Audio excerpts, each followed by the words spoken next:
8 months of anticipation, 8 months of hype, and a loss to Duke. 7 points is what we got. So brutal start to the season. The Tigers are 0-1.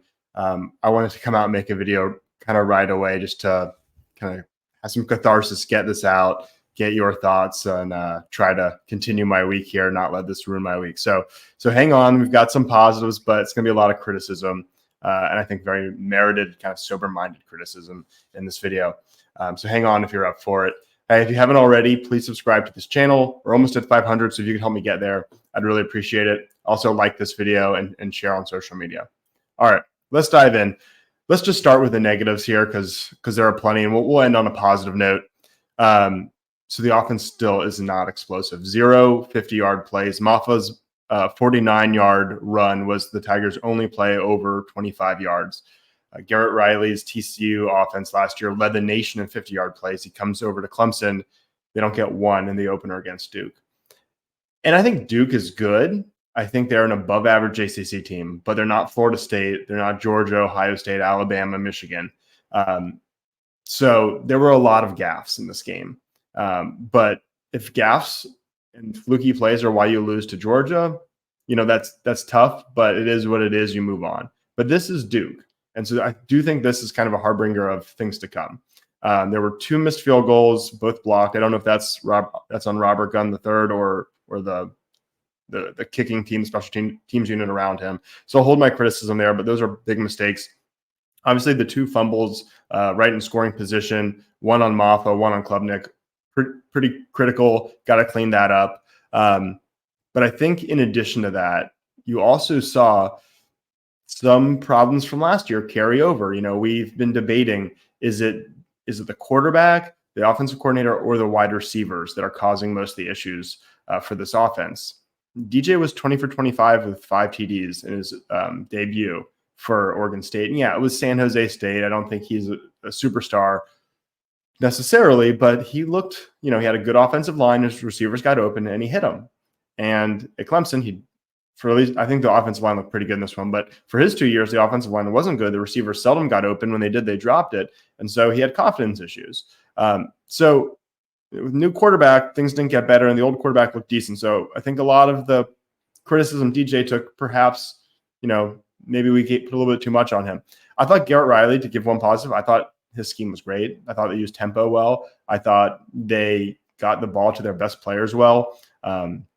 Antonio Williams had 7 receptions for 56 yards. I thought, aside from one bad drop late in the game, Antonio played really well. And it's good that Garrett Riley sees you're supposed to get the ball to your best players a lot, right? That seems obvious, but we didn't always do it before. So that was good. The other wide receivers weren't as productive, and so you saw them move to 2 running back sets, and that worked great. There was a great fake handoff to Maffa pass to Shipley for the Tigers' only touchdown. I thought that was a really creative play. So I thought the OC upgrade was evident. I thought that was also great, but the wide receivers are still not explosive. They still don't get separation, and that, whether it's DJ passing the ball or Cade Klubnik, makes it tough. And so I think you saw Adam Randall had 1 catch for 8 yards. It was Adder behind the line of scrimmage. He didn't have a single catch beyond the line of scrimmage. And for as much as they've talked about how good he looks and how fast and strong and big he is, he still hasn't flashed that elite playmaking ability in any game that I've seen. Maybe I'm missing one. If so, let me know in the comments here. But it seems like all conjecture because he was a highly rated recruit. And last year they said he was injured, but here we are, new year, and we're still not seeing it. So is it him? Is he being deployed wrong? We'll see. Bo Collins, Dabo said he's the first guy they're looking at to lead the wide receivers this season, a fairly thin wide receiver group.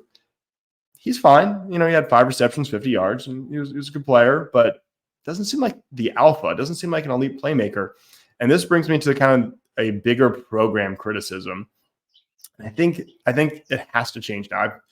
Not just me. A lot of people have been saying this for 2-3 years. Dabo's been really stubborn about it. Really thought maybe I was wrong, and this group of wide receivers could show that it was the quarterback, it was the system. But, I left it out there as a big unknown. And the wide receivers are far from elite. Meanwhile, Keon Coleman transfers from Michigan State to Florida State. First game, 122 yards, 3 touchdowns, would be Clemson's best wide receiver. Makes Florida State, I think now, the heavy favorite to win the ACC. Ali Jennings was a guy I wrote about and suggested Clemson should try to get him. He transferred from Old Dominion to Virginia Tech. First game, 72 yards, 2 touchdowns. He'd be one of Clemson's better wide receivers.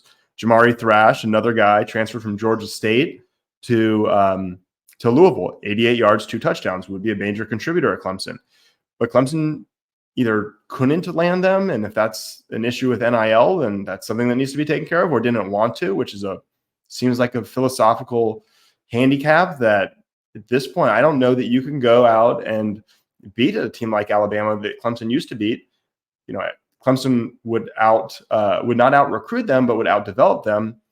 I don't know that they're out developing them now, especially a wide receiver, but you're compounding the recruiting gap by also having a major gap in the transfer portal and bringing in talent that way. So I think this is something that's going to have to change if Clemson's going to compete for national championships again. The other thing I didn't mention, this was a bad mistake, was the slide by Klubnik. The rule is very weird to me. He slides down, it's a late hit, and it's a targeting. But since it was after he was down and it was technically a turnover on downs at that point, it's enforced after Duke gets the ball. If that's the rule, it seems like a really strange rule that's not kind of in the spirit of the game of all the way all the other penalties are done.